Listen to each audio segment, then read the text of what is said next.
Hello, welcome everyone. I'm the Reasoning Leo, and today we'll be talking about Sharia law. So yes, we will be beating a horse that doesn't want to die with a stick.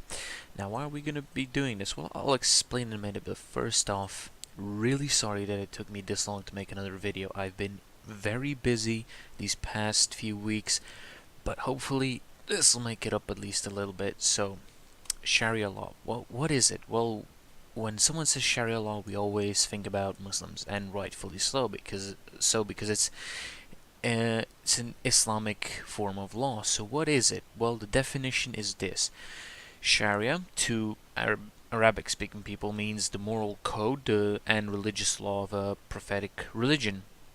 In the English usage, the term Sharia has been largely identified with Islam.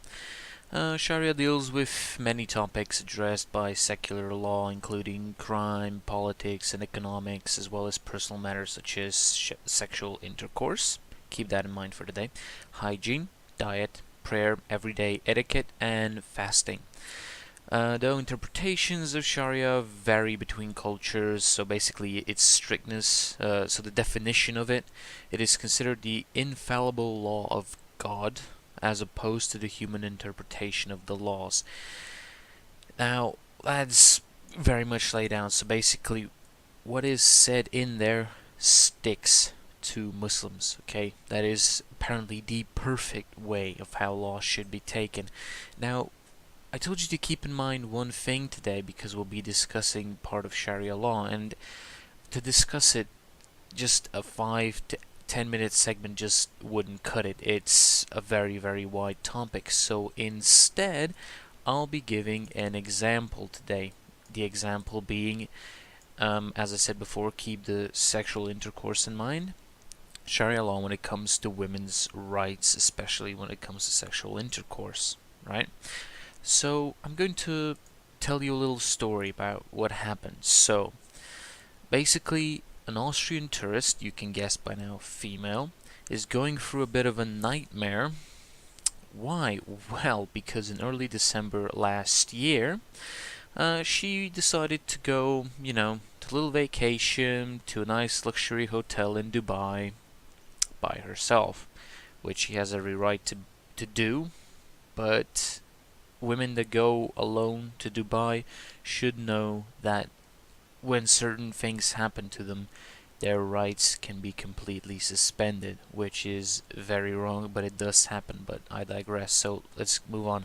So an Austrian tourist, as you may have guessed, was raped in the garage, of all places, of the hotel that she was staying in. The assailant dragged her into his car and locked it shut. He proceeded to rape her there until she managed to get free. Obviously screaming for help, she found some nice people that immediately guided her to the nearest police officers. Now, obviously she didn't feel safe until she was actually at the police station. But people that know anything about Sharia law will also know that is a huge mistake. Why? Well, just keep listening. Instead of helping her, they arrested her. Yes, they arrested the rape victim. Why? Well, because by Sharia law she was charged with sexual intercourse outside of a union and the consumption of alcohol.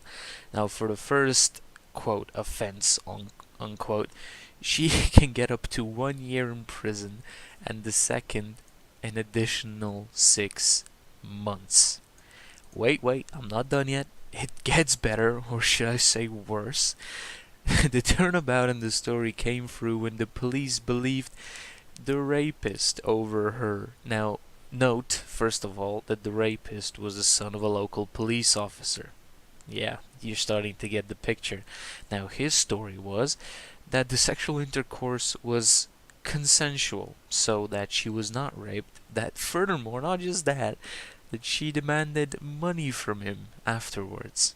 Okay, we're starting to escalate the situation a little bit, but it gets better. It gets better. Listen to this, right? Now, it's speculated the assailant was obviously lying, but why was he lying? Well, the fact of the matter is that the Austrian tourist, first of all, back home has a extremely well-paid job. supported that supports the fact that she actually chose a luxury hotel to stay at by herself, right? So they can't use an excuse that someone else was paying this for, that someone was with her or whatever. No, this is her job, her paying job, her money, her vacation, okay? So a very independent woman. Very good. Now, here comes that little interesting part that I was saying that is going to escalate it. The assailant, along with his father, so the police officer, have first off demanded that she drops the rape charges altogether, which obviously she said hell no to.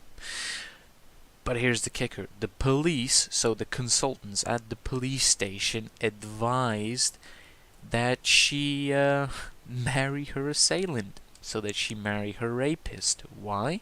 Well, because with that, she would avoid all forms of prosecution and would not need to do a single second of jail time.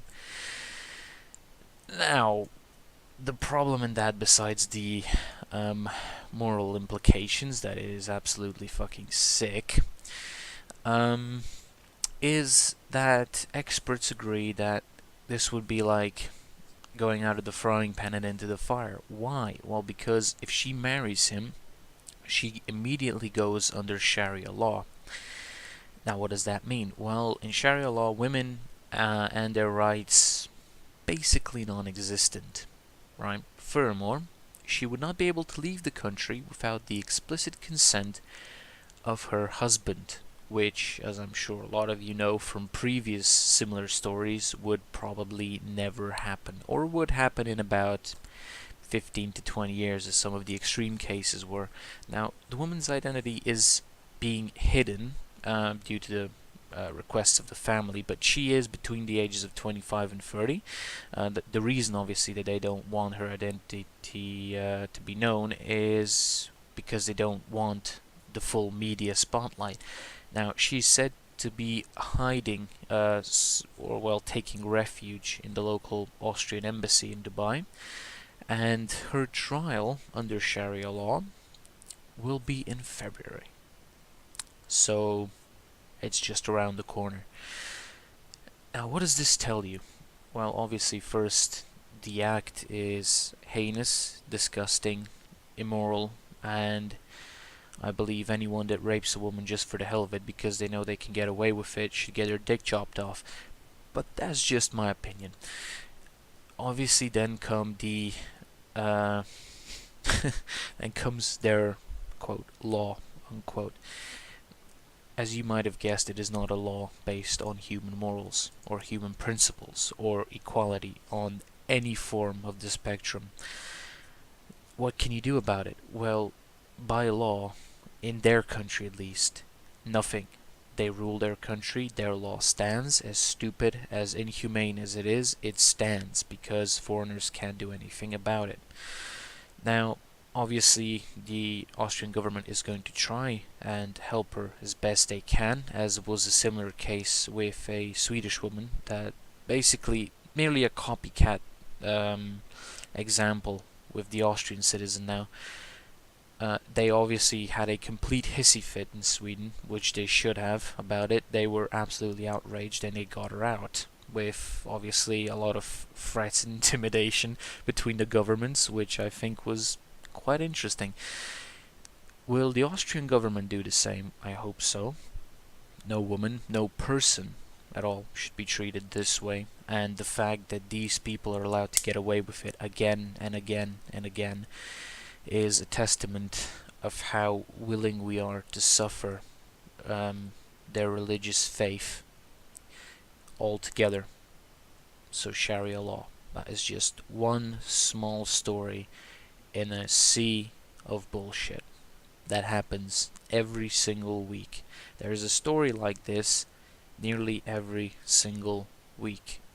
Not just this, they even go after the consumption of alcohol a lot, nearly at the same rate as they do with this, because you're not supposed to consume alcohol under Sharia law, even though you have hotels in Dubai which serve alcohol to their guests. I leave those thoughts up to you of what's right, what's fair, and what's, mentally balanced. But yeah, that's basically the second video I wanted to make, just to point that gross example out. That is, it basically made my stomach turn when I was reading this. But anyway, I did promise I'll make the second video short, so this is just a story I wanted to lay out to you so that you'd have some, food for thought.